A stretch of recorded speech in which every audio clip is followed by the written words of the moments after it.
and welcome to the NXT review. We are the Dadley Boyz of WhatCulture. I'm Adam Wilborn, joined by Michael Havlet and Michael Sidgwick, here to review everything that happened on last night's episode of NXT. But before we get into it, if you're a fan of this sort of thing, make sure you subscribe to WhatCulture Wrestling on Apple Podcasts, Spotify, Amazon Music, and YouTube, where we do daily wrestling podcasts where we not only review the show formerly known as NXT 2.0, but also Man Hour of AEW Dynamite,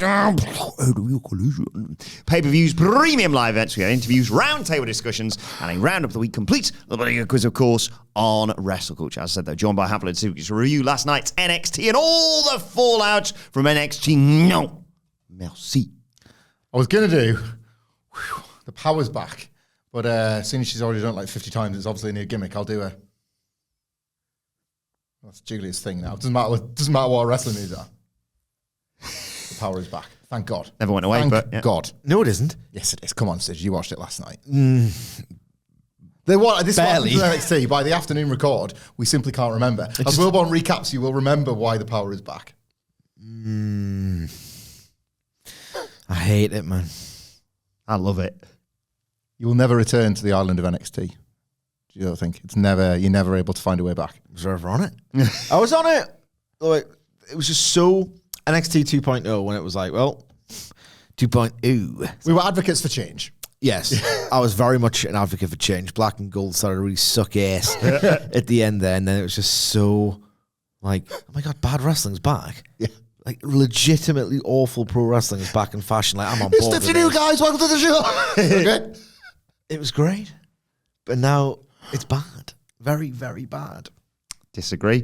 Let's get into it, though. We had a no merci recap to start the show. And then out first is the hugely popular Trick Williams. He grabs a mic, comes out and says he's not out here to do a bunch of talking. He's out here for one reason. Pete started it. He's going to finish it.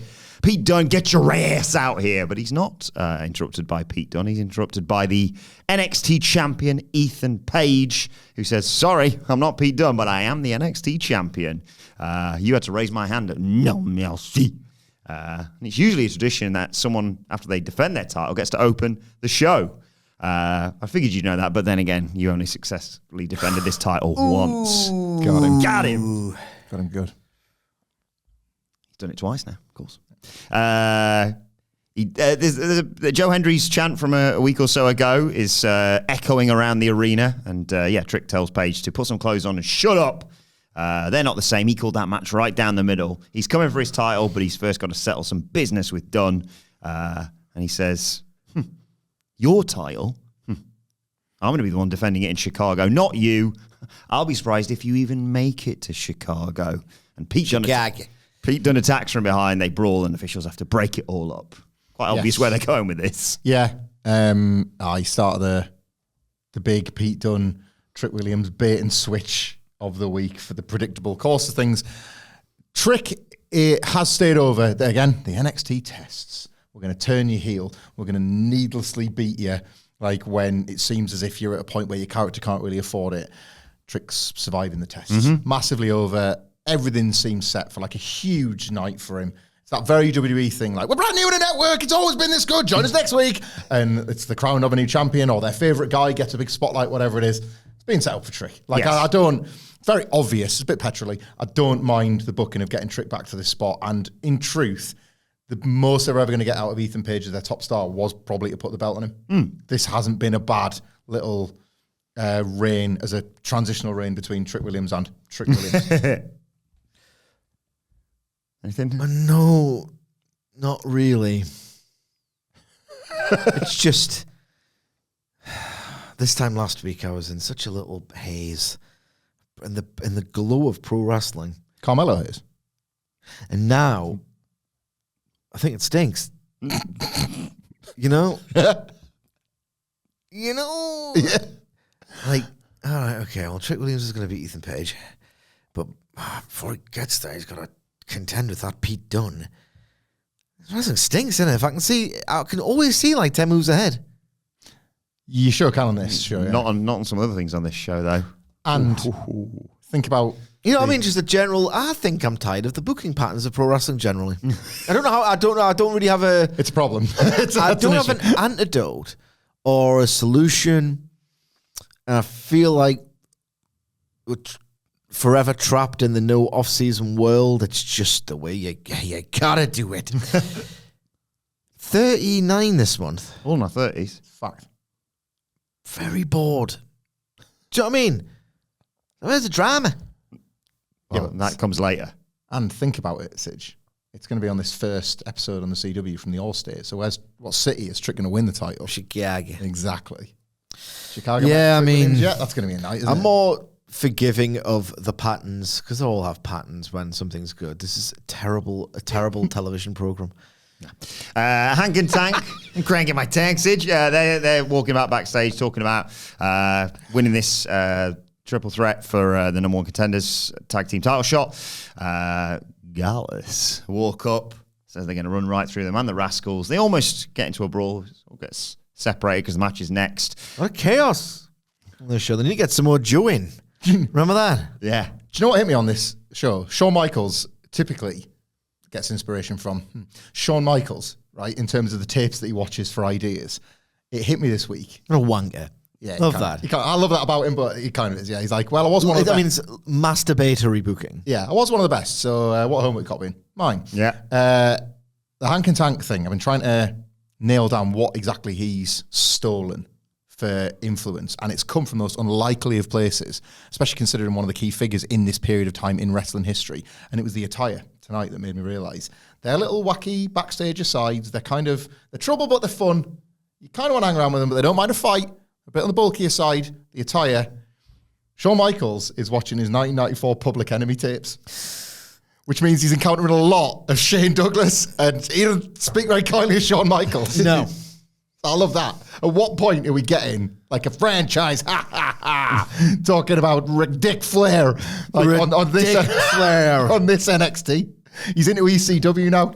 We got like a Sandman figure, but like just like on one of those like C4 energy drinks. He just smashed himself, bleeds the colour of the drink. I thought you were just going to say a man made of literal sand. So he could use it in his pocket. Blinded. But then like they have a beach match at Hoot Wave, and then the sea comes in. He's like, no! He just gets washed away. Sol Ruka. Surfing on the remains of Sandman. What was next on the program? Jaida Parker walks in after her good match at No Mercy against the champion, of course. And she bumps into Fatal Influence, that being, of course, Jazzmen Nyx, Fallon Henley, and JC Jane. We get into it. Jada says Jasmine's clout chasing. That sets up a match for later on. And then we got our first match of the night. As I said, that triple threat number one contenders tag team match. It was Gallus versus the Rascals versus Hank and Tank. I did like the bit where they slammed the Rascals into each other and took Gallus out. That took us to a break early on when we come back. And get Gallus out of the frame. Gallus are working over Hank, I believe it was, when we come back. Zach Wentz comes in and gets a bit of it as well. But then Hank clotheslines both. Hot tag to Tank. He runs wild. Gets a near fall off a Fisherman's spine buster. Then Trey Miguel comes in. He runs wild. It's a nice spot where he gives Coffey a neck breaker as Coffey's giving Hank a DDT. Joe Coffey, though, he's not involved. It's Mark and Wolfgang from Gallus. Jumps up on the apron to distract the ref. Outruns Javon Evans to pull Coffey off the apron, sorry. Good Brothers also run in. Obviously, history there from with Hank and Tank. They distract them, and that allows Trey Miguel to hit a top rope Meteora, and Zach Wentz hits a swanton. 1, 2, 3, Rascals are number one contenders. I'm really, really enjoying the Rascals in NXT, and it's been a reminder, and I think it's where I was really running out of patience with the product in NXT of late. The build to No Mercy especially. This roster is in desperate need of some fresh talent, whether that's somebody surprising you like a Javon Evans, or relatively speaking, like an Oba Femi, somebody from within the system that is just sort of... Or CM Punk and Randy Orton. Well, indeed, newcomers to the NXT fold. But no, like actual Performance Center trainees done good are ones that are just getting the rocket strap because they've got something that nobody else has got. Either them or kind of who they're stealing from TNA, who they like. Jordan Grace back next week. Oh my God. Different woman every week. The Rascals right now, it really, really needs wrestlers like this. It's this current roster is in desperate need of a few more call-ups and a few more new faces with something to care about. Do you reckon Roxanne Perez could be one of those call-ups, Sige? We'll talk about it later when we get to the main event. It's a good idea. And that's what made this match great. Like, I don't know if Hank and Tank are it, but they're definitely finding themselves as wrestlers. I really have softened my stance on Gallus of late because they're just a ridiculous heel circus act at this point, and I can take them in that role. Like, thank you, Shawn Michaels, finally, for not asking me to take them seriously as the biggest threats on the show. They're just not. They just bump around. They're just a base for people. And the Rascals will be missed. If inevitably, when they split up, when they fight Fraxium. Yes. But no, like when they go back to TNA, whatever it is, like they've been a breath of fresh air in this division. I can understand why WWE goes for Gallus. The nicest thing I can say about whom is they remind me of quite literal invisible glue. I don't even know what Mark Coffey looks like. You know what I mean? Yeah.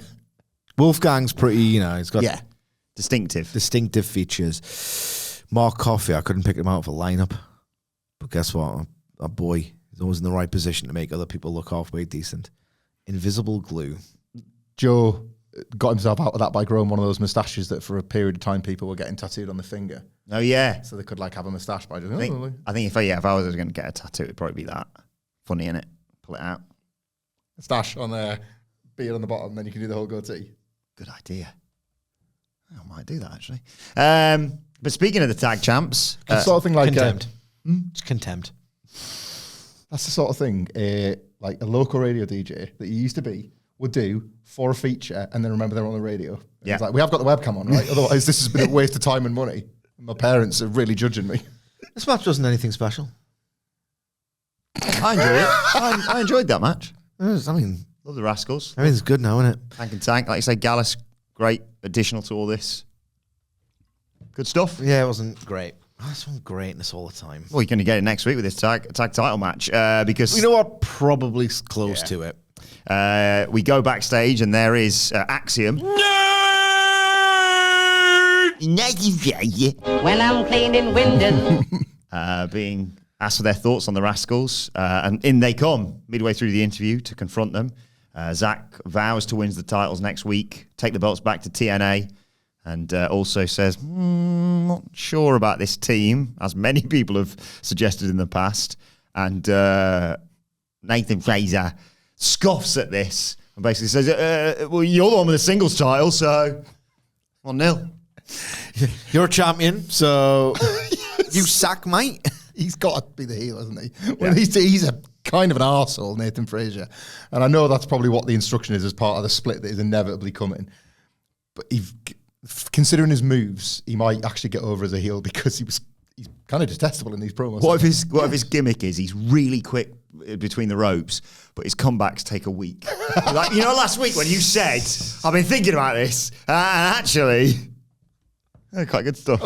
Jerk's still cold. You ran at you. He cuts a promo on 7 days ago. They've finally answered this problem that we've raised, that after a week goes by, you've forgotten everything that's happened on the show. Nathan Fraser will remind you every week, as he's always previously on wrestling. Trick Williams is also being interviewed when Pete Dunne rushes in. Another pull-apart brawl to set up... Need some more, Joe. More later. It's just so chaotic. People have... Chaos! Speaking of... chaos! Chow, sort it out. Terrible television. It's a bloody mess around here. Hey, Joe. Hey, Joseph. I'm thinking, Sean, if you ever need a new GM, I've got a bit of previous. What do you mean War Games is on the main roster now? I'd be more than happy to slither in. Speaking of people who've had backstage issues, it was Oro Mensah versus Lexis King next. This chaos is absolutely out of control. This anaconda don't want none. I need Samoa Joe to sort this out. Lexis got sent out to the floor and slammed off the barricade. Mensah goes for a springboard but gets shoved off the top by Lexis, and that allows him to take over. He forces Oro Mensah into the corner and shouts that his father should have burned to ashes.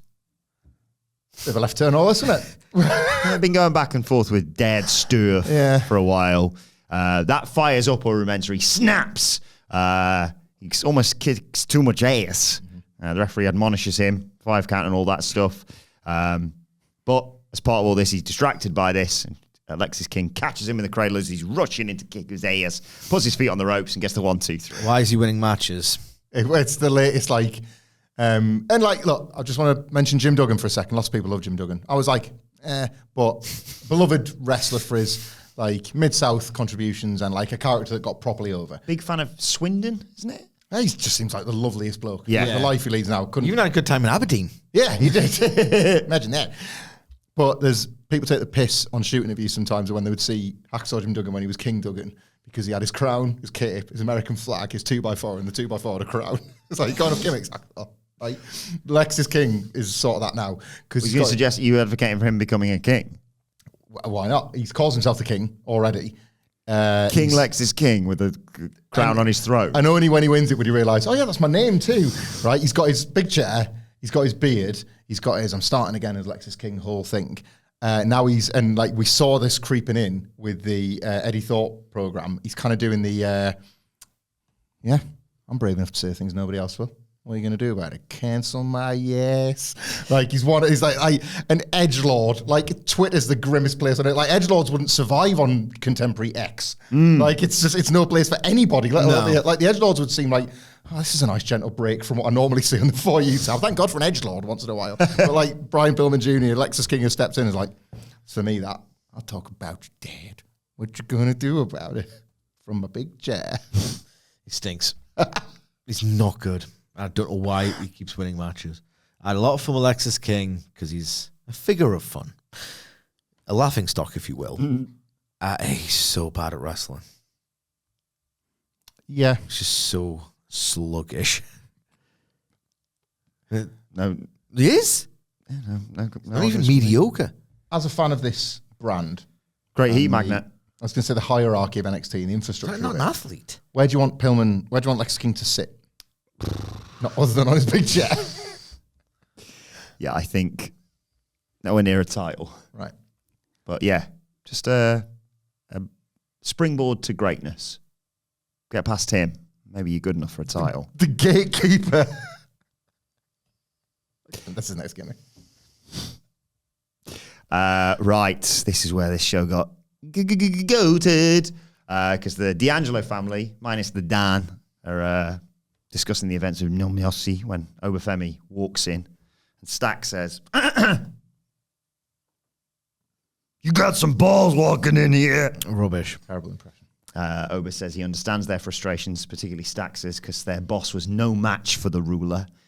And the Riz says, oh, please, Oba. You got lucky. You wanted No Mercy. Okay, but the Don, he ain't done with you. You and that title are gonna lose. You're gonna lose that title real soon, let me tell you. Oba says, big words from a small woman. In many cultures, a woman's meant to be seen and not heard. What? Is this on? I mean, He's a baddie. Is he? Yeah. I think he is a heel. Yeah. But also, he's in a program currently with mafia killers. So, as ever with this bullshit, it's very hard to tell. He gets one of the biggest pops of the night every time he wrestles because he's class. Yeah, exactly. Don't force this guy to have that guy's got a bad attitude. I don't care. Yeah. I'd like to cheer for him, please. He's awesome. But in this feud particularly, he kind of has to play situational heel because... Well, I like this feud. Just the killers. But they got heart of gold. That killer just donated some money to an orphanage or something, I don't know. I like this feud. Anyway, the Riz has to be held back. Hey, let me at him. And Tony walks in and says, oh, I got this. Who the hell you think you are? See, in my culture, you talk to a woman like that, you get smacked in the mouth. I mean, I've seen some films and TV that suggest otherwise. They're not the most respectful in those shows. Oba Femi. They pronounce it hua. Yes. Oba Femi challenges him to do something about it. And Luca Cristofino steps in and says, is that the challenge? And I thought, here we go. But then Tony, to the surprise of everyone, says, oh, Stax is going to handle this tonight. Stax says, you got it, Tone. Oba smiles and walks off. And the Riz says, Don, are you sure? and Tony says, Oh, listen. I'm not sure. I trust that the underboss is going to take care of business tonight and suddenly not make any allegations towards women that'll ever get us in trouble on this goddamn podcast for sure. Nobody talks to you like that and gets away with it. I am thoroughly into the thickening of this plot. Punch the air when this happened. After the match. So happy. After the match especially. Quite like where this is. Quite invested in this. New champ, baby. Right? Oh, we'll get to it. We'll get to it. Did you say new champ, baby? Yeah. Who? Tony D eventually. We're going to have a talk. Uh-oh. Gallus, pissed off backstage. Joe Coffey's talking about how Javon Evans cost them a match. He's going to put an end to him. They're going to do it tonight. Ren Sinclair, who's fast becoming one of my favourite things in NXT, and the rest of the Ren QCC walk up. And she says, Charles wants you to keep it down. Miles has got sensitive ears. I don't know what's going on with this gimmick with Miles Bourne at the moment. More on this later. And Gallus say after they beat Javon Evans, they're coming for the cup. And Ren is seconds away from saying, you get a title shot, when Dempsey shushes her and says, see you later, lads. Yeah, well, it's for bigger narrative, isn't it? Mm-hmm. All of this. In service of something bigger. Then, if you didn't get enough creepy on NXT No Mercy, you're in luck. The plague, this. We didn't get a chance to talk about Rosemary last week, but she was up against Tatum Paxley with Wendy Chu in her corner. It's just a lot of like, ugh. A third creepy character. Rosemary gets a bit of offense in. It's an upside down. There's a neck crank. Paxley comes back with a clothesline, but Rosemary snaps off some suplexes, gets a near fall. Tatum goes for a crossbody, but gets caught and hit with a fall-away slam. Exploded suplex gets 2. She grabs Tatum, swings for her, but Tatum ducks, hits with a knee drop, and hits that psycho trap for the 1, 2, 3. But it's all about the post-match here, baby. Wendy Chu joins in the beatdown after the match, puts her in a chokehold. Paxley escapes it, but then gets speared out of her shoes by Rosemary. They're about to double team her when who should make the save? But Tatum Paxley's old pal, Lyra Valkyria, returns to save her. The heels get sent packing, and Paxley jumps into her arms with glee, and I shed a tear. I was so No, happy you didn't. about all You didn't this. shed a tear. You ecstatic. didn't. You weren't. You just watched it. Right. They could wrestle with the velocity, snap, and intensity. This could be 1983 Dynamite Kid against 2016 Kenny Omega, and the faces would ruin it all. The creepy... How's this meant to be scary? I don't disagree with you here at It's all. pathetic, and I'm so sick of it. Who's this for? When did you wrestle that match in No Mercy? And you could hear a rat piss on cotton. It's because everyone was so creeped out, I've said. It was just this scared hush. But what's it? On the LeVar Ball Centre. It's just what's it for? Well, I'm not sure if I've mentioned this, but about a month and a half's time, there's a certain show coming up. I don't care, man. Just have someone dress up. Oh, they'll be doing that as well. Hank and Tank are already planning their costumes. Yeah, it's not exactly Bruiser Brody clearing the stands in fear, is it? They're just casually sat there watching these people act scary. They're already in their trick-or-treat gear. I think I've been scared, like legitimately, like frightened of one wrestler once at one time in my life, and I happened to be 7 or 8 years old. Was it 1,000-Year-Old Dragon Lady? No, It was The Undertaker when he used to do that slow walk. And the first time I ever laid eyes on Undertaker, I was super young, and he looked literally dead. Like the makeup, the whole thing was great. I was like, I am a little bit scared of him because I'm 7 years old, 6 or 7 years old. And it's one thing to say, all right, okay, well, I'm not the target audience to be scared by wrestling. Maybe it's for the children. This program, in many ways, is still cum-soaked. So why is there a spooky character in it? This isn't cum, it's ectoplasm. Spooky ghost. Okay. But you know what I mean? It's just like, I hate it so much. I like that you were scared by the Undertaker during his entrance. I picture like little Sidgwick front row, and the Undertaker just like never breaks kayfabe, but you're like, you've got the creeps, and he sort of lifts up from the brim of his hat and he makes eye contact with you, and he'll only break kayfabe with little Michael Sidgwick in the front row. And it's like, I see you respect the business, kid. Why? Because I slowed it down out there.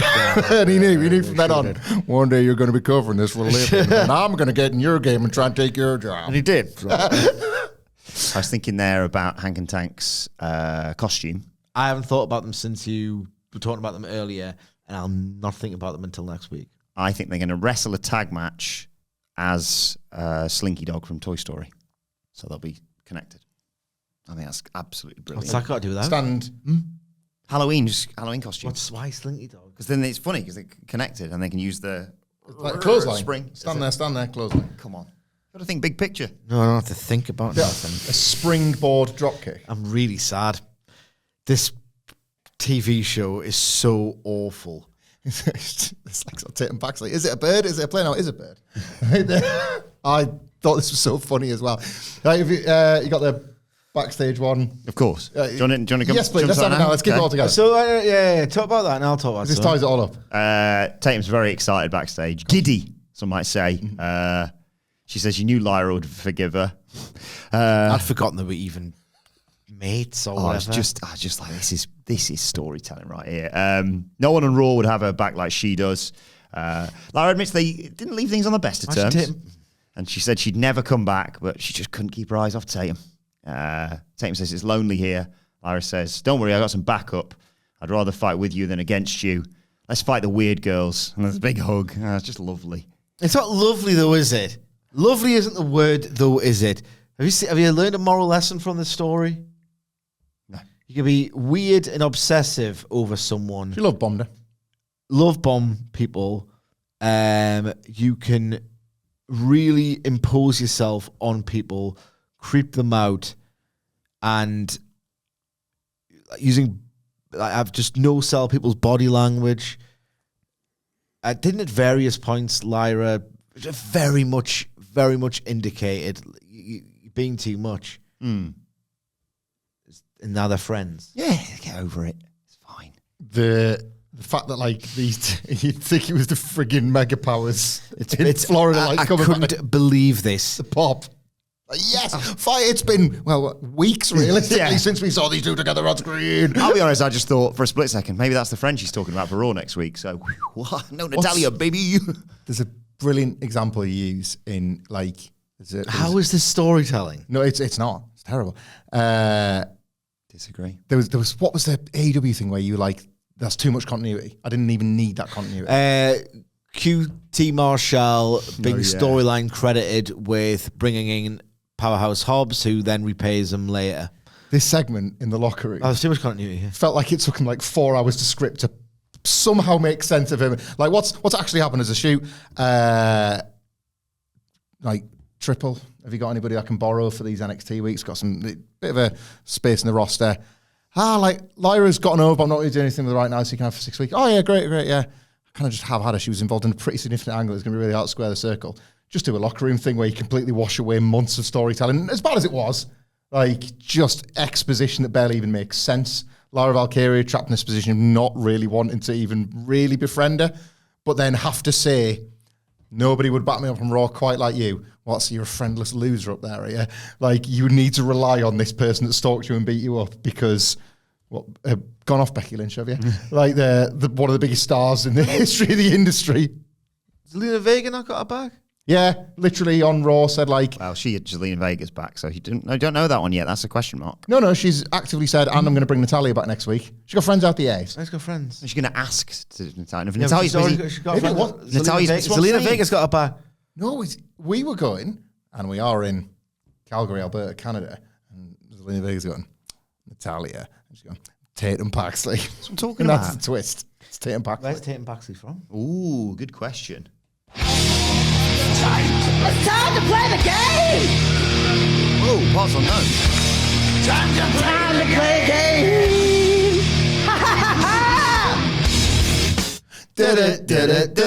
Where's Tatum Paxley from? I was going to, before he said parts unknown, I was going to guess, and Sidge, bit of a game within a game here, I was going to guess the outer reaches of your mind. And who is from there? Not the missing link. Nope. Damien Demento. Correct. Yes. Knowledge. We would look around. I don't want to be near those outer reaches. No. It's a pretty scary looking mind. Why does he never win? I'm going to guess Tatum Paxley is from Indiana. Okay. Boise, Idaho. Good old Dallas, Texas. Everything bigger in Texas. And it would be great next week because I've just seen what her shoot name is. Please welcome Calgary, our tag team partner, Natalie Holland, better known as Tatum Paxley. Yeah, and I'll be like, yes, get in.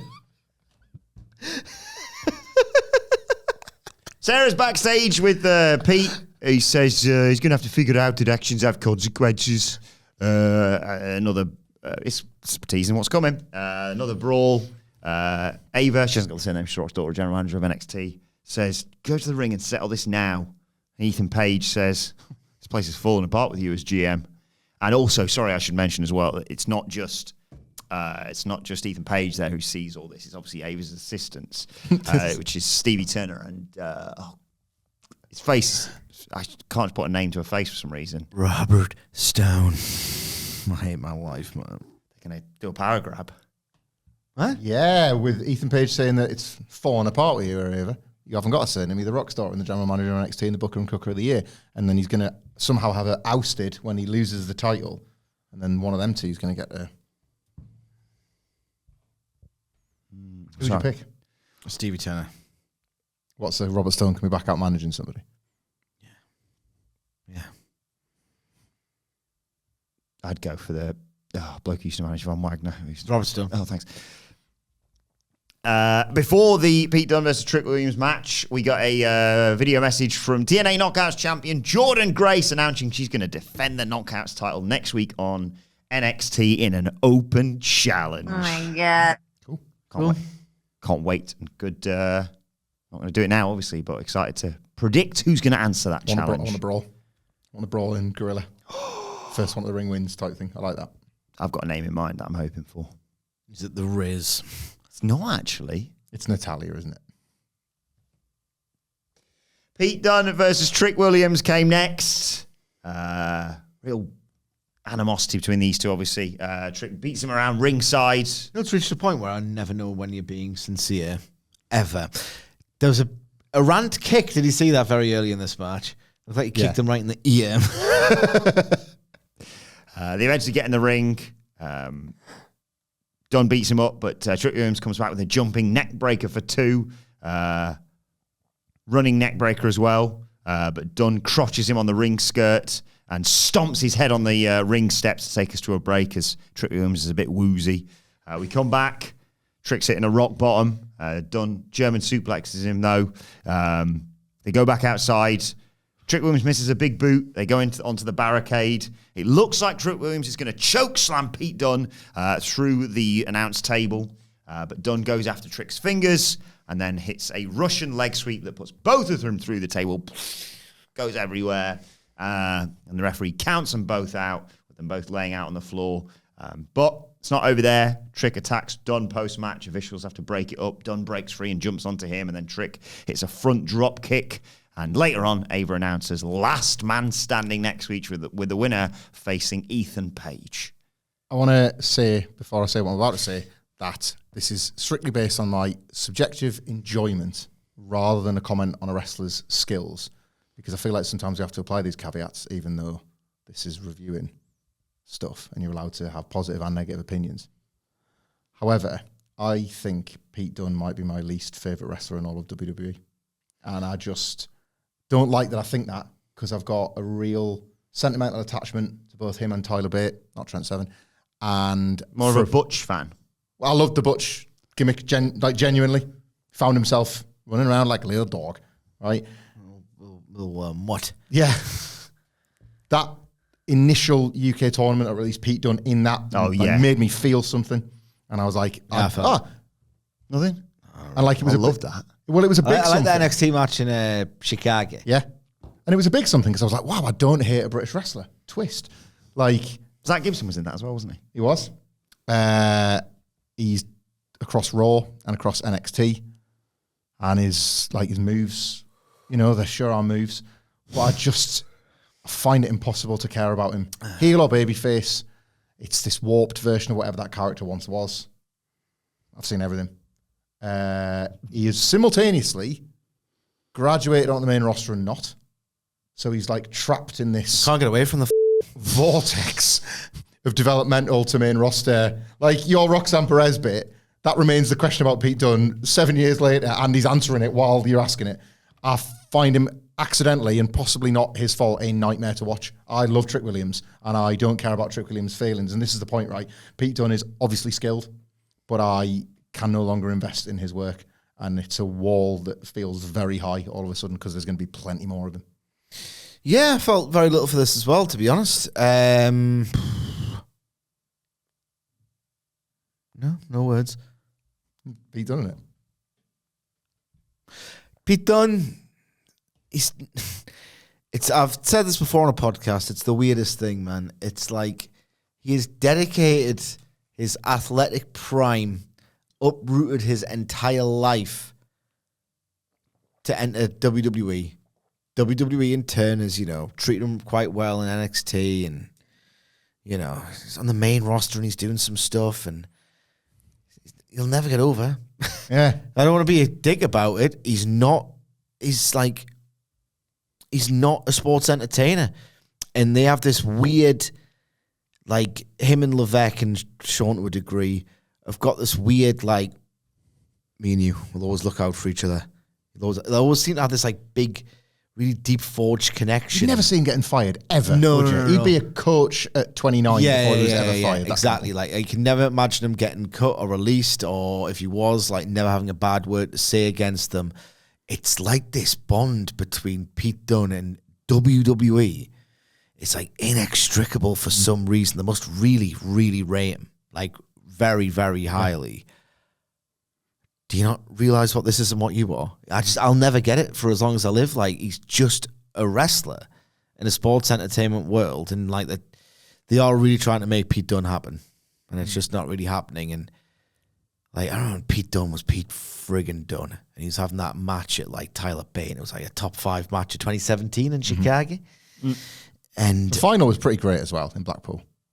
Wasn't as good as the Chicago match, but when was Pete Dunne's last great match, capital G? I like the finish to that Sheamus one on Raw. yeah.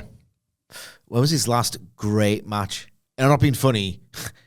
You don't hire Pete Dunne for a promo. You know what I mean? Or like a storyline with significant emotional investment. That's not what Pete Dunne's for. You have him for great. You have a Pete Dunne on your team for great matches. When was his last great match? Singles, it's hard. I feel like there was a really good Brawl and Brutes Imperium match. The Donnybrook. Yeah, but I can't think of a singles. There will just- be one it's kicking just around, odd. but you know, like It's so weird, man. I liked him. He fit oddly, and this is it. When things work, it is an odd fit, which is a strange thing as well. You're a dog now. It's kind of gotten over. I'll take that. I quite liked him as. I love how the only dog you've ever liked in your entire life was employed by WWE. Was a human wrestler. What a complete mark. I quite liked when he was Pat McAfee's muscle in the brand. Oh, yeah. I bought that.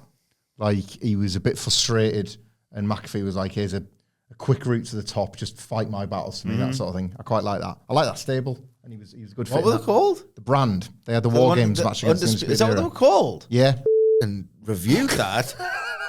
And I can't remember that. Aye. So McAfee, don't. Okay. McAfee, Dunne, Logan, Yep.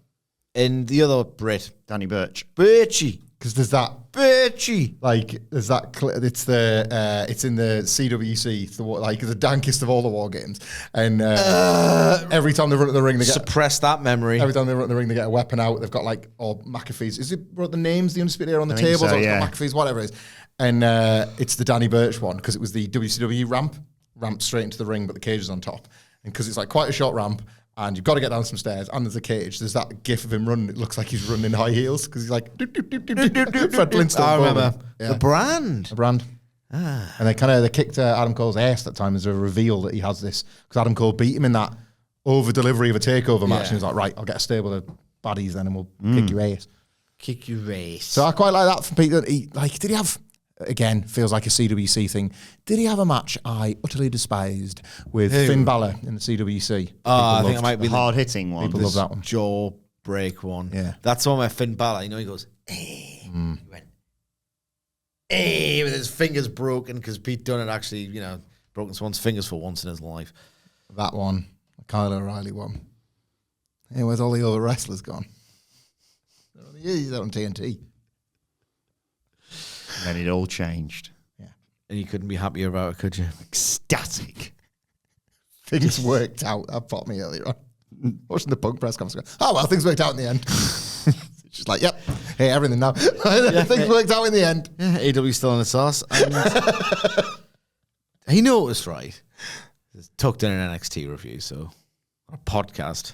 It's like putting it behind a paywall, innit? Nobody will ever find this. You know what I mean? Like, other than the Britt Baker MJF stuff and that illusion made by Sean Ross Sapp of the ship has sailed interpersonally on Hayter and Baker, like, that didn't really get much traction. Like, the one you didn't hear from anyone's camp. The amount of stuff that came out when CM Punk was in that company compared to before and after. A lot of camps. The amount of stuff that came out during Punk's time in that company versus before, which is what he claims is why one of the reasons he came, and after, and he's the one who says that the children playing games with the media. How can you like him? It's great, isn't It was that good bit as well when Andrade was out on my release. They're like, no. He's like, I'll just chinch Sammy Guevara then. That was good fun. Andrade fought Sammy Guevara. Eddie Kingston fought Sammy Guevara. There was that time when it was reported It's like a destructive influence. Spoilers if you've not got around to Twin Peaks yet for a minute. Starting now.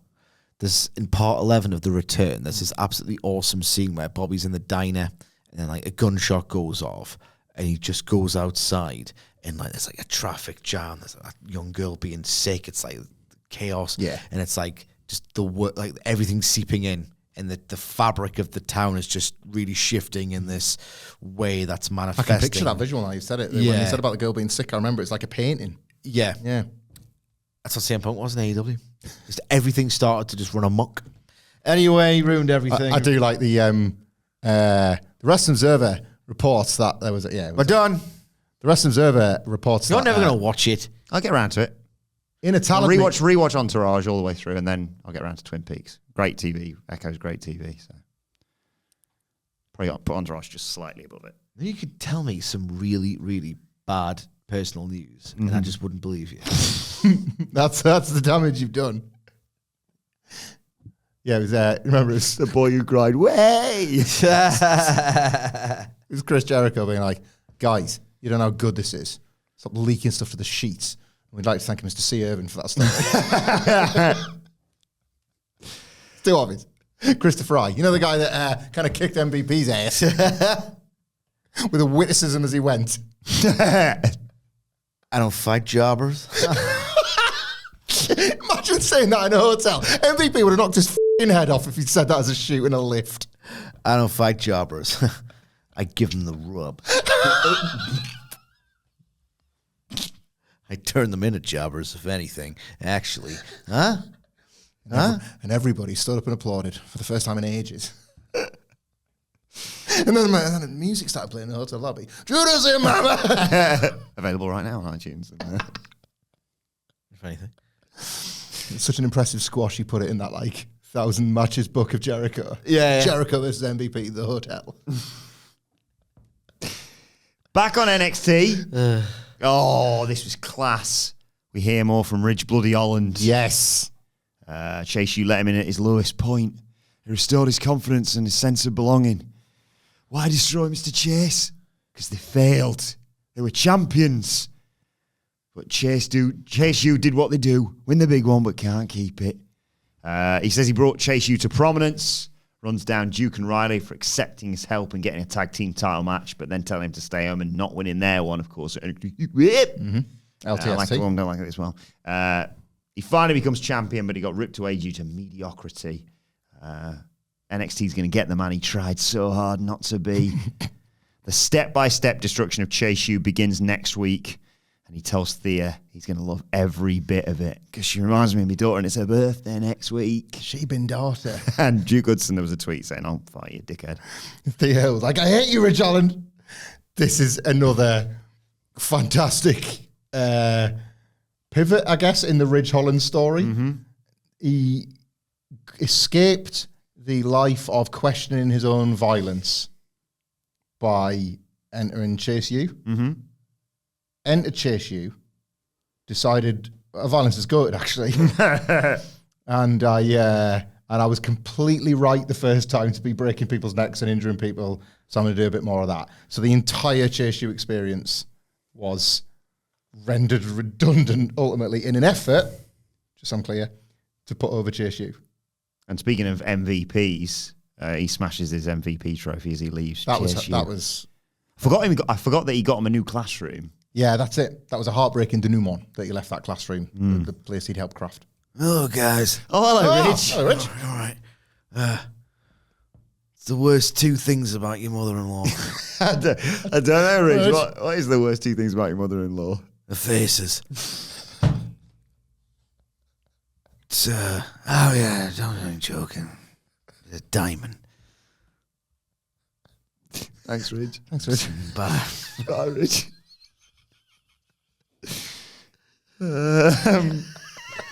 Brooks Jensen's walking backstage And give you lay. when he's approached by Sean Spears. I can't be asked that. I had a message notification when I was Can't be arsed. Googling mother-in-law jokes. So I'm just going to read that. Honestly, this show's absolutely putrid. I love this development. Sean Spears has got his arm in a sling, walks up and says, "Thanks for coming to my rescue and then beating Malik Blade last week. Everyone thought I was saving you, but you saved me." And I'm like, "You weasel, what are you doing to our boy? He just wants to work it out with Fallon Henley. Those crazy kids together." Brooks asks why everyone thinks he's being manipulated. And then Dion Williams. What an idiot. Why am I the thickest guy alive? Sean Spears leaves. Dion Williams steps I'm the up. thickest guy in NXT, and NXT's got Lexis King. Dion Williams is Saturday Night Osprey. Yeah. Dion Williams has been in the background reading a book. You go, well, wait a minute, that guy could be a wrestler if he just... No, surely not. No. I've never seen him in between the ropes. No, this is it. But I've seen him reading in the past. And he says, "Psychological manipulation." Brooks goes, "Huh? Sean Spears is gaslighting you." Is he, though? We'll have to wait and find out. Sean Spears' run's been piss funny. Oh, He just makes it up as he goes. He's a charlatan, man. It's like selling on one of those channels where they just sell the service as like a great healer or something. Yeah. It's like they're just stealing your money. That's Sean Spears in NXT. I try not to do the whole, what do these accounts on X think of this or whatever, because I truly don't care. I'll see a discourse. I'll see people complain about the discourse and like bellyache and go, why does it have to be these conversations? They're the worst. Get off the app. They exist, so just I just see a discourse, give a scroll past, see someone bellyaching about, oh, why does this have to be the conversation today? Doesn't scroll past, see a post, laugh. So that's my usual Twitter experience. It's just really popped me. See a post, laugh. Save it for later. But you know, I'll never Yeah, understand. I'll never understand this. Oh, guys, why am I talking about this one today? Oh God, the person that decides they have to sit atop Twitter and moderate it for everybody else, like you're the cleverest person in the stupidest room. Like I hate those, but I'd rather just see them. Like, have you debate? There was a Danhausen one yesterday. Just have you debate about Danhausen if it keeps you happy. That's what it's there big for. fans. If there's big enemies, what? Fine. Why are we doing this today? It's like, you don't have to. Come on, guys. You don't even have to acknowledge it. You don't. Can't we all be as above it as I am? Yeah. It's like, I am. I'm further above anything. Yeah. Because I'm not even alluding to whatever. So that's my usual thing on just discourse generally, okay? But permit me once. Every now and then, I like to point something out. I love how it's usually when it's only when they make the debuts. Guess we're all in a good place.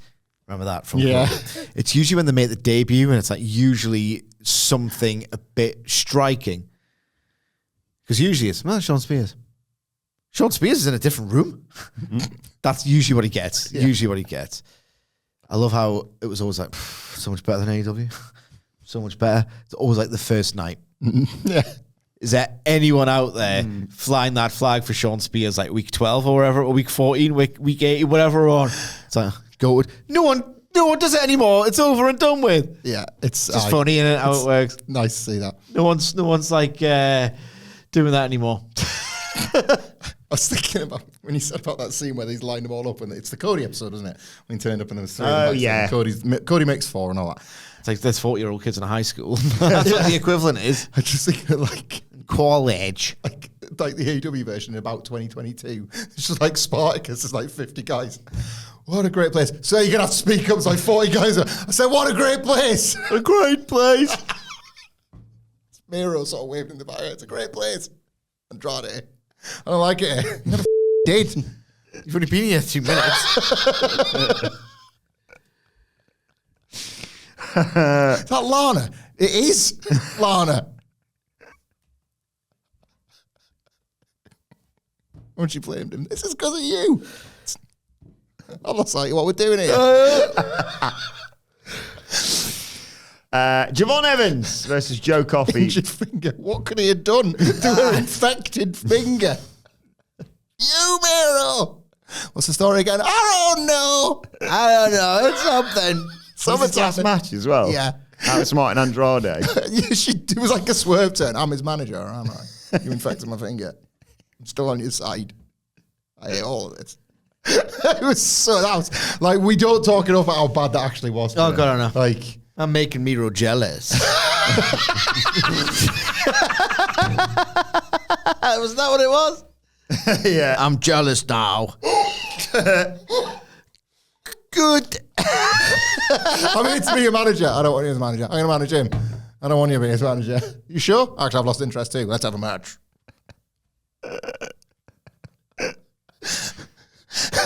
Like World's End. Right. Went on ages and all. Absolute 15 minutes or something. a crap show that was. Even Moxley Kingston, in retrospect, it's not making the top 500 AEW matches there. I forgot that happened. World's End was poor. Moxley Kingston, who won that? Kingston, he won the Continental Classic. Oh, God. Bloody hell, yeah. It was really good, but like then I think just greatness didn't echo greatness; it eluded greatness. Because Moxley was in the block, wasn't he? He's Kingston in was that in the- Dynamite. yeah. Why isn't this that good block? Yeah. Kingston was in the Goated block, That's going to the rule the Mauve League or whatever it was. shit. Oh, yeah. Adam Copeland won the TNT title for 11 seconds. That was Remember good. that? I like that. That was good. At this moment, people really did not like the MJF stuff. I'm going to let my most athletically cleared friend wrestle. Adam Cole. I'll do anything, man. That was the wrong bad AEW pay-per-view, mate. Oh, was it? That was Full Gear. Oh, Jesus. It was Full Gear. What did MJF do at World's End then? Joe. Lost to Joe. He of lost to course. Joe in the main event. He had that heavy melodrama in the main event. Yeah, because that was the reveal of the devil. The tunnels are coming back and the rankings are coming back and we're doing a G1. Can you please come back, sickos? I get in a mood every time I have to deal with NXT. That was the secret. Last week, I was bouncing about wrestling, me. Didn't review this program. Not that you'd been at Wembley watching All In, one of the best shows of the year. He was definitely missing NXT. Yeah, they know. Casino Gauntlet, avoiding NXT. Yeah, that's what happened. Javon Evans versus Joe Coffey. A lot of swearing today, mate. That's all right. Cedric Alexander basically cut off an interfering Gallus in this I didn't one. say sorry, it was just an observation. Get ready for some more. Evans hit this spring. I didn't apologise.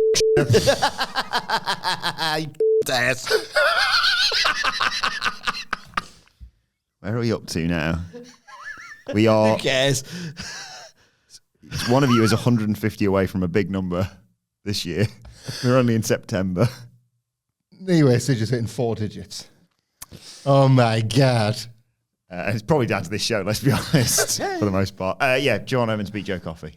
Yeah. I'd love. It went 3 minutes, didn't it? Yeah, I love John Evans. Yeah. I don't think they can miss with him. It's not been as exciting as the Oh, Gallus were involved, so evidently not. nice idea to drop him in that main event. Demonstrably. The Heat Wave, was it the 4-way? Heat Wave? Really good stuff. I like it well. Don't like it. It's a bit muggy in here, isn't it? This Yeah. Isn't it? And he's got something pretty cool lined up from next. Going for what some people consider quite the big prize, John Evans. Mm-hmm. So I think he's going to be all right.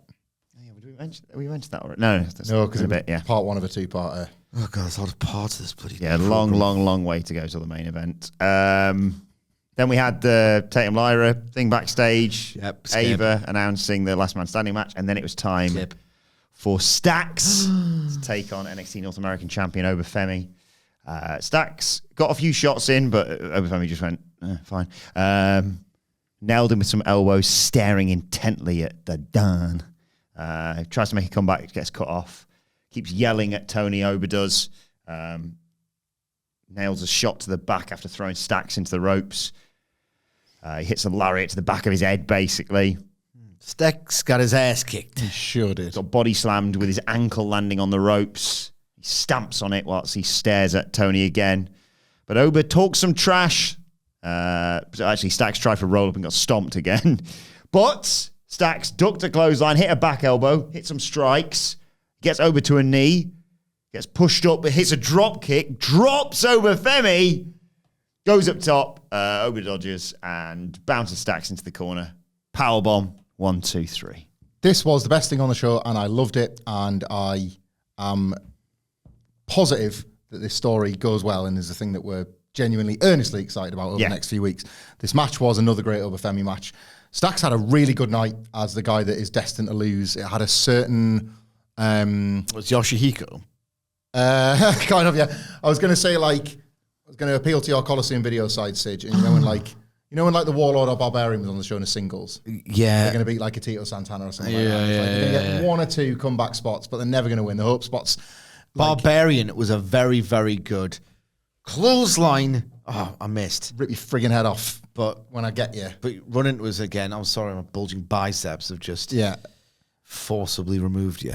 It takes 2 to have that kind of match and make it fun. Stax was really good here. Really good. I'm liking him in tags, but I think I'm just starting to really like his work. It's great. I'd tell him to his face if I ever got the chance. Probably today, maybe. He bumped around really well. The comebacks were timed like impeccably here. Like honestly, you're not getting much off Oba Femi at the moment, and they gave Stax quite a lot here. The specific attacks that were just particularly Good balance. Cool. Yeah, the attacks that were particularly cool that I loved were that bit where he was on the apron and Oba Femi just stood up to him and just chopped him hard in the chest and floored him with it. Like so Stax took like an apron bump that was like would have been like a Kevin Owens powerbomb, but it was just off a massive open-handed slap to his chest. And the Tony D stuff, I think, is actually good. Understated acting from Tony D'Angelo here. Like, obviously giving him Stax and saying, hey, you can take care of it, Stax. But then not wanting to make eye contact. He's scared of him. He's scared of Oba Femi. He's experienced what it is to get his ass beat by him. And as a result, this either continues to include Oba Femi, where Tony D's got to have another match with him and try and be brave enough to fight him, or is at long last the thing that's going to make Stax question why he works for this guy that he now considers a coward. For such a ridiculous thing as the family can sometimes be, I think this is quite good Constantly. storytelling. I think this is quite good storytelling. Sige, before I get your thoughts on it, I'm just going to nip out because I'm going to make a phone call. What, who to? Prince Nana, you know how he asked me for my phone number? He might not even be Switching awake Disco. yet. He just texted me about coffee stuff, so I'm going to go and quickly Maybe call backstage him. at Dynamite, they'll be very busy. I actually lazy arse. I sent you a message on Slack. Yes, you did. And why didn't you respond to That's it? because I'm busy talking to Prince Nana. mate, No, mate. it was yesterday. It was yesterday. He asked me for my Yesterday, I number. sent you an actual work message. Yeah. Legitimately, you have not got back to me. And I need you to do I'll it. deal with that as well. So I'll be back. You Just do it after the podcast. Talk about how great the family is. Ask him what he's doing tonight for the scoop for Dynamite. Yeah, okay. Yeah. Elbows hurting Do again. you like the story, Sige? I'm asking. I actually don't care about most things. Oh, that's a shame. I thought like this. Why would I like it? I don't know. I thought this would grab you too. Grab me. I thought It's on like NXT. But like Tony D and Stax, that means something to me. Their relationship means something to us at this point. I guess. I know. My elbow hurts. I'm in a mood. Fair enough. Yeah, I get it. It's been I'm on the come down from last week. Yeah. I don't think I would like it, even if I was getting rimmed or whatever. So. Oh, hey, Stax. How's it going? Yeah. Oh, you've been through the man. I wars. think this whole wrestling thing might not be for me. I might be able to become a referee, huh? Every week you find a reason to wear that. I'll give it. Exactly. I think you think of the match came goddamn close, didn't I? I think it's the best singles match I've ever had.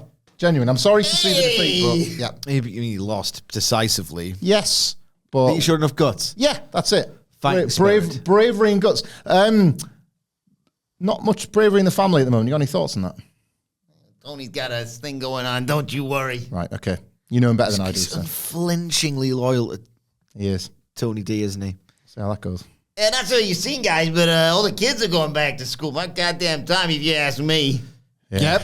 Yep. Sure is. No disagreements there. Sure is. 6 weeks is a long time. When you're a kid, it's the best. Andre speaking to Hogan. 6 weeks. Long time. Long time.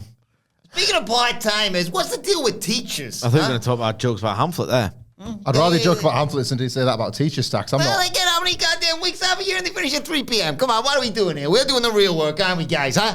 What's the deal with teachers, though, eh? Fairly soon I've asked this before, but I don't ask it again, because in case they missed it, because they're on another goddamn holiday. Sage, what's the deal with teachers? Teachers do great work. They have tireless work ethic. Most importantly, a lot of patience. And like a really good nature about them that they want to see people improve and become the best versions of themselves. Strictly speaking, the job of a teacher is to read and grasp a curriculum and explain it to their students. That is reductive. That's the absolute bare minimum. They forge connections with their students, their pupils.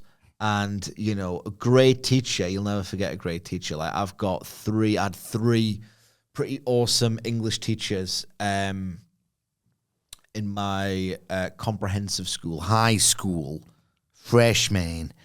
And I remember it was... Junior high? Junior, I don't know. I don't know what that is. I don't know. I don't know. What I do know is that they had the best blend of... Like, if you're a great teacher, you can actually form like an emotional connection with your students. And I did with them to the extent that they would put me over because I was always quite good at English. I mean, quite frankly, I was 10 points off perfect in sixth form. Do you understand me? At the time, it was ranked out as 600, including exams and coursework. I was on 590 or something like that. Language of it. Both. Oh. Both. I was superb. I was absolutely superb. And they knew I was good, but they would always like gently, if I'd wrote like a clunker of a line in an essay or like made a really weird analogy that just wasn't academic at all, like really early on, they would just say, what the hell is this? Like not bullying, not even tough love, but just this kid could get very pretentious very easily. Obviously they failed because I am, but you know what I mean? Like I could have been worse. And they were like very good at. Remember one? It's part of my English language coursework. I wrote a music review. He said I'd piss. I'd like to write maybe for Kerrang one day. He said I'd pisses over Kerrang. Like you know what I mean? Like really trying to like say like you could be doing something like really good in the world of the written word. So a good teacher can change your life and give you the confidence to pursue your dreams. And it's a very, very noble profession, so I don't think you should trivialize it. Really, It's a great point, Sid. I still remember when our sex ed teacher came in the class with a condom and a banana, and he said, "Today I'm going to show you how to use a condom, and I have this banana because I can't get hard on an empty stomach." 3 jokes for you.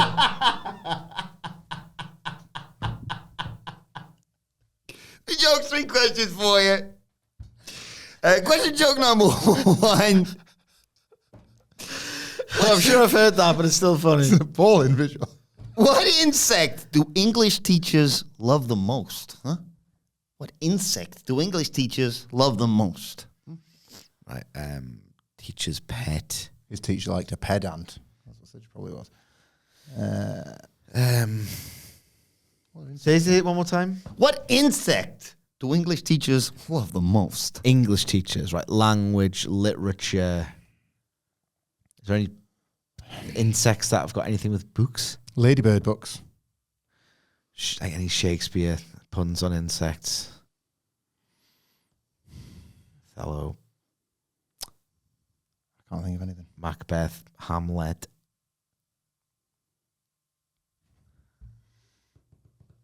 I've got nothing. Of Mice and Men, you know. What else was...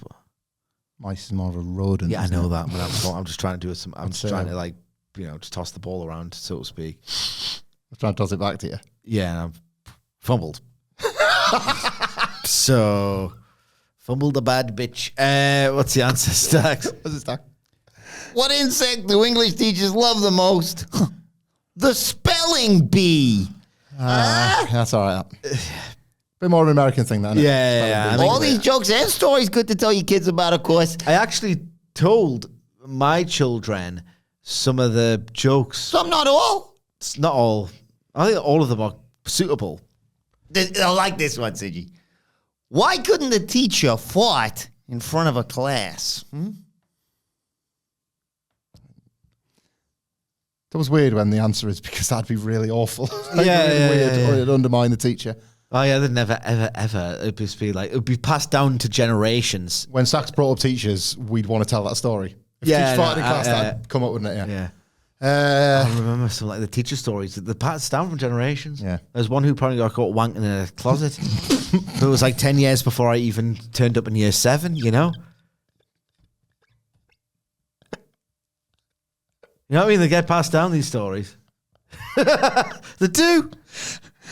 Is he still there? Or are they allowed to carry on working there? He was there when I was there. You heard about Emma? Oh, hey. Hey, we're all just saying stuff here. Don't know. Why couldn't they teach a fart in front of a class? Because something to do with, like, I don't know, constipated, but curriculum-y. I don't know. You know what I mean? Like, yeah. I got nothing like breaking wind. SATs, SATs. I don't know. Stacks. I don't know. Why couldn't the teacher fart in front of a class? Because she was a private tutor. Yeah. I don't really say toot. And I've liked the American version of the beans because musical fruit. I think good for your heart is better. Musical legume. Question joke number 3. After You fart a I, lot if you consume. just to clarify, after I graduated, I actually started dating my English teacher. But the question is, why did my English teacher break up with me? Huh? This is the third joke. Of course. Why did my English teacher break up with me? Because something. I couldn't get an erection, but Wordy. yeah, you know what I mean? I don't know. English lit. No, I don't know. English clit. That's Good night, right? I think he's too. So I could never pass English clit. Yeah. He would have said something like, "Why did the teacher, who was also from London, by the way?" Now, why did my English teacher break up with me? Incorrect use of the colon. See you later, guys.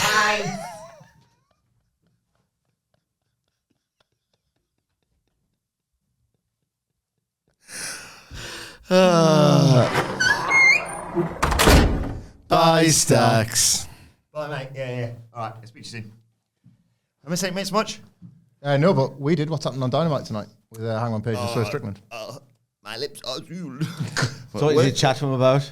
Coffee and TV, Okay, obviously. coffee. So it was all a bit of a blur. So coffee, yeah? Yeah. Okay. So is Nana going to deliver some coffee to No, us? do we want to do production notes? What's wrong? I'll talk to you afterwards. What's your favourite type of coffee? Brown. Mate, so when you pour the water in, it's brown. Love that one. What's your favourite country of origin? Brazil.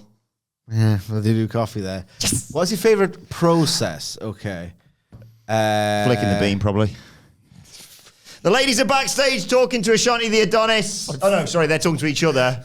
40 of them this week. They've had to get a bigger room. They can't do it in front of that single locker section. Washed, natural, or air peel?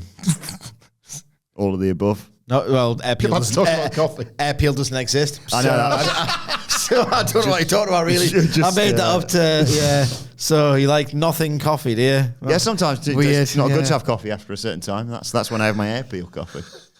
Big old drink of air peel. Just one of those processes doesn't actually exist. I just made up some words. So I don't know why he said air peel coffee. Shiny the Adonis goes up to the women, takes a rose to, I think it was Brindley Reese, because she's sad, and says, if you want a shoulder to cry on, I got one for you right here.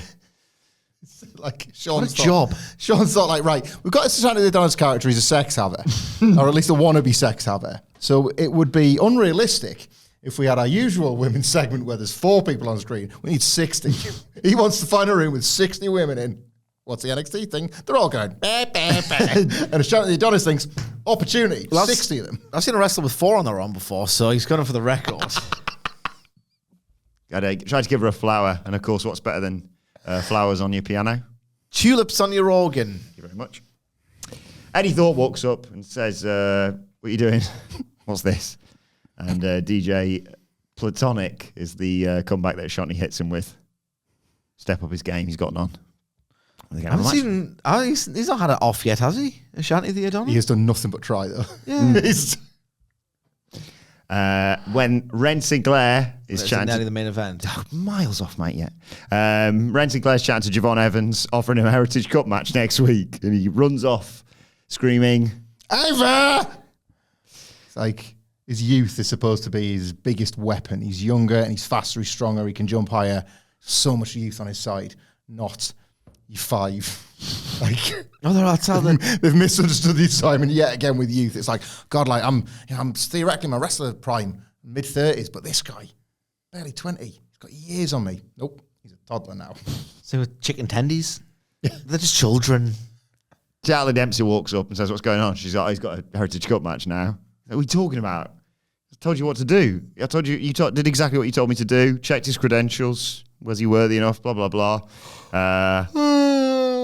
Oh, gosh, show stinks. He says, I don't watch it really. it's not official, right? And she says he's just got to make it official with Ava. Enters my eyeballs. Dempsey asks him why Miles didn't do anything to stop With it. no real processing or registering of He it. pulls out an AirPod and says, huh? And Ren said, Javon Evans thinks I'm cool. I have previously really enjoyed the Ren Sinclair, Ren QCC. It's brought Charlie Dempsey out of his shell in a way that his dad probably loves. His line reads here were horrendous. What have you done? He's just go and watch the back. What you done that for? Like you've got to emote this week. Oh, shall I go to my dad? Right, son, this is how you emote. You see, when I say it like this, as opposed to when I say it like this, did you clock the difference there? Got it, Dad. But yeah, Miles had an earbud in.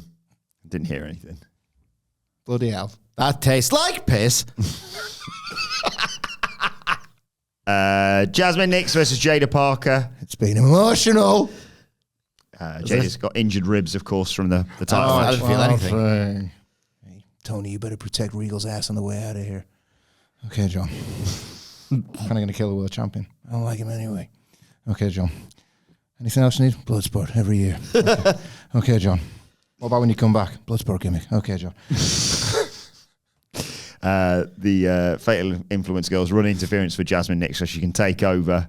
But Jada catches her as she comes back off the ropes. Samoan drop. Picks her up. Scoop slam. Picks her up and sets her across the second rope. Hits a teardrop.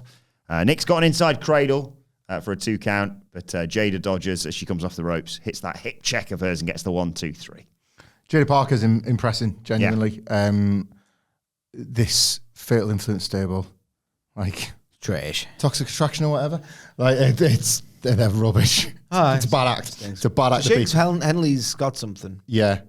They beat her down afterwards. The beatdown is not, it's the worst bit of it. The beatdown is not convincing in the slightest, but the match was all right. And they're being set up to face Giulia, obviously, because they were talking about it backstage. Yeah. Which it's talked about yesterday. Or Kalani Jordan, because her and... well, they want titles. They want to be validated by, supposedly being veterans. JC Jane said the days a champion is numbered to Kalani Jordan. Mm-hmm.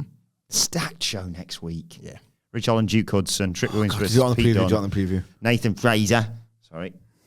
Nathan Fraser. When I'm cleaning windows. Axiom. No! Versus Rascals. Charlie Dempsey versus Javon Evans Heritage Cup. and Jordan Grace versus question mark. Almost seems like too many matches. Oh, don't worry. They'll cram it in. Roxanne Perez comes out. Says people are probably sick of seeing this already, but she's not. Yes, Jaida slapped the taste out of her mouth, but defeat tastes so much worse. She's been handing out plates of it since she came to WWE. Second all-time in PLE title defenses, smashing Io Sky and Asuka's records. The main roster can't stop talking about her, and it's presumably, Sidge, almost time for her to move to the main roster. Roxanne says she'll give it to Jaida. She proved she's the future of the women's division, but she also proved, Roxanne did, that she can't be touched. She's the fantasy matchup constant, and when reality meets fantasy, the end result is always the same. No one can take this title from her, whether the hottest NXT prospect, a former NXT champion, or the hottest free agent from Japan trying to steal her shine. When the smoke clears, it'll be her holding the title in the air, and she holds her title up, and the lights go off, and everything. Oh my God, it's Giulia. And then Chelsea Green comes out. It's the end, isn't it? Yeah, it's huge pap in the Wilborn household for this. She says, you expecting someone else? So her material's quite good. Pop me. She says, actually, that was a rhetorical question. Also, why does everyone stink in this place? You could buy it. She'd do anything for her fans, says Chelsea Green. Most of them, because some of them are creepy. Yeah, she went, some of them are creepy. And I talked through it as well. Yeah. Very good, Chelsea Green. But here she is. Really good. I think it's eventually going to do something really good with her, I reckon. Well, no, they're not. Title related. Well, the main roster. She had like the best night of her life at Money in the Bank and then did absolutely nothing because she's a woman. Being booked by Paula Beck. Matt Hardy TLC bumper. It's like, please don't hit the barricade. Please get the barricade. Woo! Yeah. It's awesome. Levesque in it. Yep. No one's going to tell her she's not the number one contender. But the lights go out again, and you get the awesome Giulia entrance with the. I love the entrance. I love it. Looks great. Chelsea Green tries to intervene, but Giulia lays her out with a perfectly placed knee. Giulia grabs the microphone, says, "Me, you, CW." Oh my God. You know what's funny? Mm-hmm. I've got two things on this, right? One, technically the CW debut is a special event and you need a special voice for your special events. Ooh. So workshop that, buddy. It's your homework. Okay. The All-State as well. Okay, I'll leave it with me. Okay. The ball state. That's one. That's one. Just, you don't have to use it. Two, a comment on the segment, which is way more pertinent. Terrible. Absolutely terrible. Almost disastrous. Chelsea Green was the best part of it, and she was meant to be the decoy, the one that, oh my God, not only is Giulia this total dangerous ass kicker who you can infer has this unbelievable aura from these battles she's waged on the international stage, she's going to kick someone's face in and think, no, party time's over, all your games are over, I've just kicked her in the face and it's me and you. I don't have to say anything. You just have to infer that I am the game changer. This is the end of the world. Yep. And that was the worst knee I've ever seen. She spanked her own ass and she didn't knee a thing. Terrible. You've got to lay that in. And I think she didn't because that's probably the first thing she got told. Yeah. It's in, soon as she walked through the door, told, it's not going to fly. You have to really, really, really lay that back. Almost as if, don't know why we signed you actually. That thing that you're good at and you got fame as a result of and notoriety. No, don't do that. So she's probably breaking it, right? And then thought, let's move my knee a little bit forward. She looked terrified of being stiff here, which is not the point of Giulia. So let's see how this works out. I think you find the point of Giulia is because she does that quite a lot. So that's the point of Giulia now. Okay, that knee, right? Yeah, like can you imagine that? Because I agree with usage. I think it was under advice, and I think it was right. How do I get this right exactly? And she didn't ultimately. But it's better to be like the one thing. So I can floor someone for like a minute with this one kill shot. And it is the Asuka Dana-Brooke template. And Asuka was allowed to kick ass. Like all those early Asuka squashes were just absolutely captivating. An instant hit in NXT. Whether you'd seen her beforehand or not, you got it straight away. And I think the match will be fine. This wasn't ideal. But I still don't get how that is in place as advice, even though I completely believe it is. Like she was stiff like. Aye. Yeah. But still. Like, I've rumor and innuendo dark Twitter stuff was like people spoke up about. No, she's not actually enjoyable to work with at all. Right. Like, she's too stiff, sort of thing. Early WWE locker room, like when Undertaker rallied the troops on Rob Van Dam. Yes, but this was in. See that little stoner kid's cutting your face, Steve. Kurt, have a word with the old man. Yeah. I just think of Shawn Michaels' biggest moment of his career. Right, it's that glass window. You're gonna throw Marty through. Just be gentle instead. And I don't think he gets over. Yeah. I don't think he gets over quite as much as he did. I don't think people remember the moment. I was going to throw him through the window, but I said I pushed him lightly against the wall. I don't know why that advice. I appreciate that. I didn't know that, but I felt what I was watching here was like lay it in, but also twist. Don't lay it in. Understand our rules. See you later, Giulia. Don't F it up. The rules that nobody gets. Where's the line? Yeah. I don't know. Boss, I like working with a kid, but he's hitting me pretty hard with a chair. And if these WCW invasion guys want to stand a chance, need to respect the business, right? 3 years later, hey, Canyon! Hey, Maven! Hey, Maven, get a little red, man!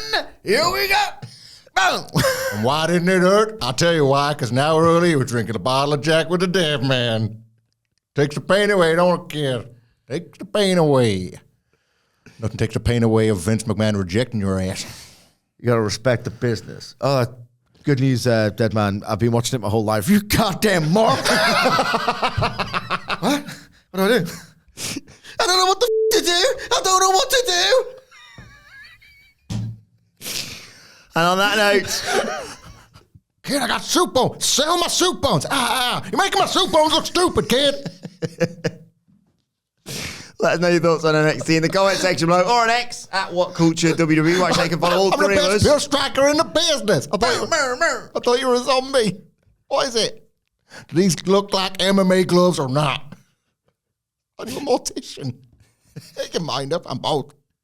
Follow Michael Hamflet at Michael Hamflet. Follow Michael Sidgwick at I'm Sedgwick. Follow me at Adam Wilborn. Follow us all at WhatCulture WWE. As I said, make sure you subscribe to WhatCulture Wrestling wherever you get your podcasts from for daily wrestling podcast. The Dynamite preview is available right now wherever you get your podcasts from. But for now, this has been the NXT review. My thanks to Hamflet, to Sidgwick, to Stacks. Thank you for joining us, and we will see you soon.